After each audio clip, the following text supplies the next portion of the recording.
नीचे दी गई आकृति में त्रिभुजों की कुल संख्या कितनी है।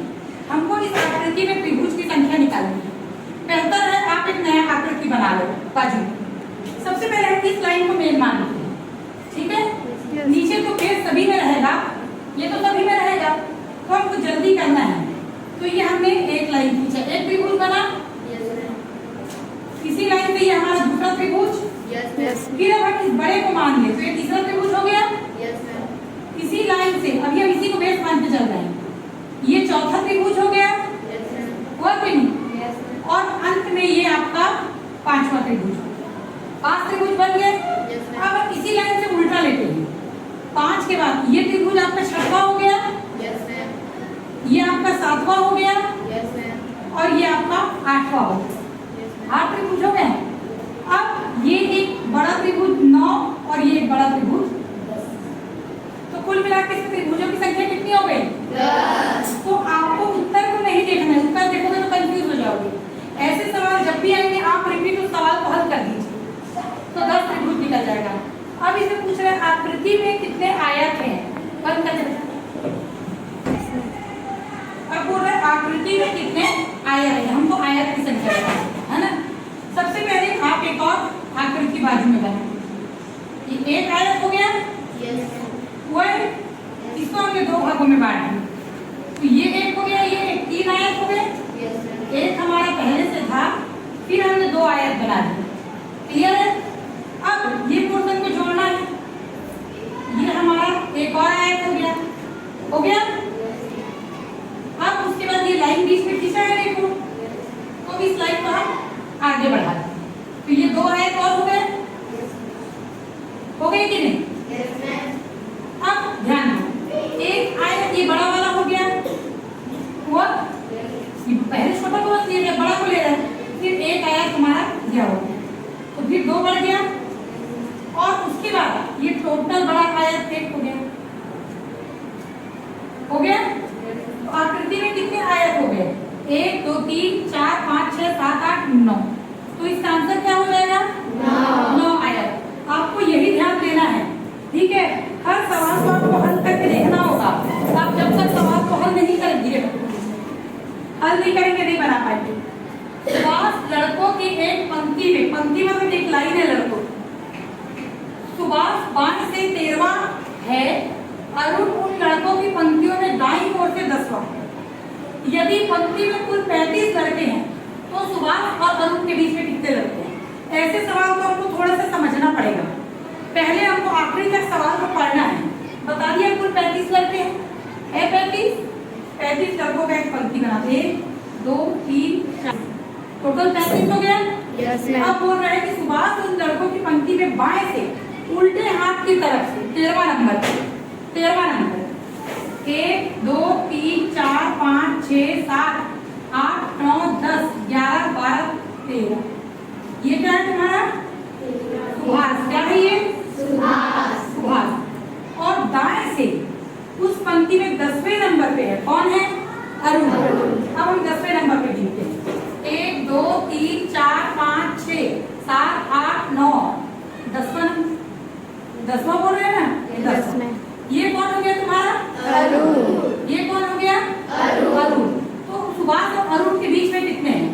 बीच में 1 2 3 4 5 6 7 8 9 10 11 12। उत्तर तुम्हारा क्या हो गया? 12। बहुत आसानी से बन गया। Yes ma'am. तो ऐसे ही सीखना है कि हम कैसे बनाएं। एक 5 मित्र एक बेंच पर बैठे हैं। सबसे पहले हमने एक बेंच बनाया, ये एक बेंच हो गया। Yes ma'am. अब इस बेंच में 5 मित्र बैठे हैं। कितने मित्र बैठे हैं? 5 मित्र।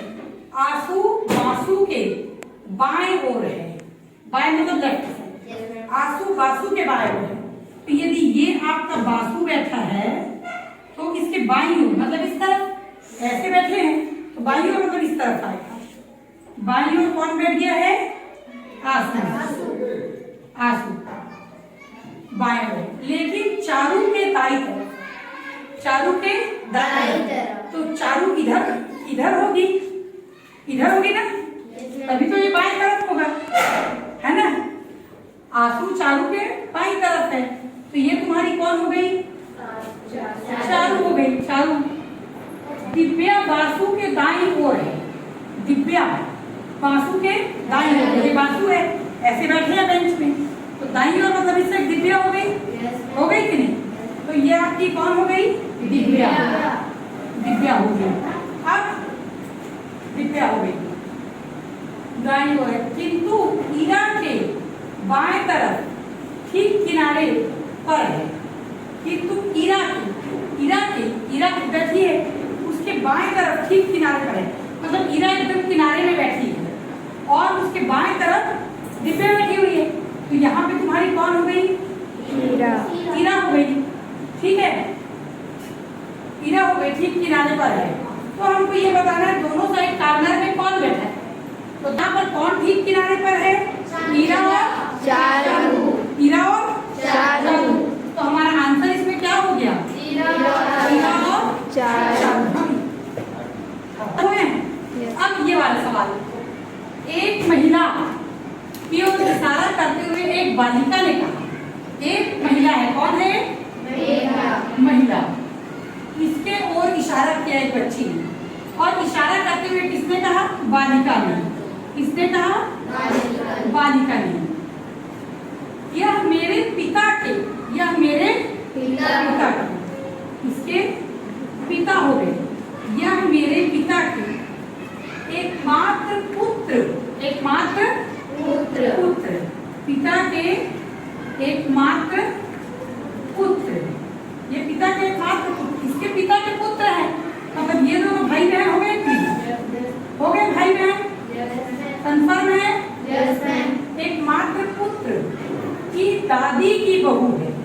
पुत्र की दादी, पुत्र की दादी, मतलब ये पिता की क्या हो गई? माँ हो गई, पिता की माँ हो गई, और ये दादी की क्या हो गई? बहू हो गई। तो बालिका से किस प्रकार का संबंध है? तो एक बात बताओ बेटा, ये इसके दादी की बहू है, मतलब इसकी पिता की क्या हो गई? ये महिला पत्नी हो गई। क्या हो गई? पिता की पत्नी हो गई, ये हो गई पत्नी। तो अब इसका बेटा है, ये बहन है, तो इसकी माँ, इसके साथ क्या संबंध हो गया? माँ का संबंध हुआ, माँ का संबंध हुआ कि नहीं? तो ऐसे ही इन सवालों को बनाना है, हमको ये सवाल बनाकर देखने होंगे, ठीक है।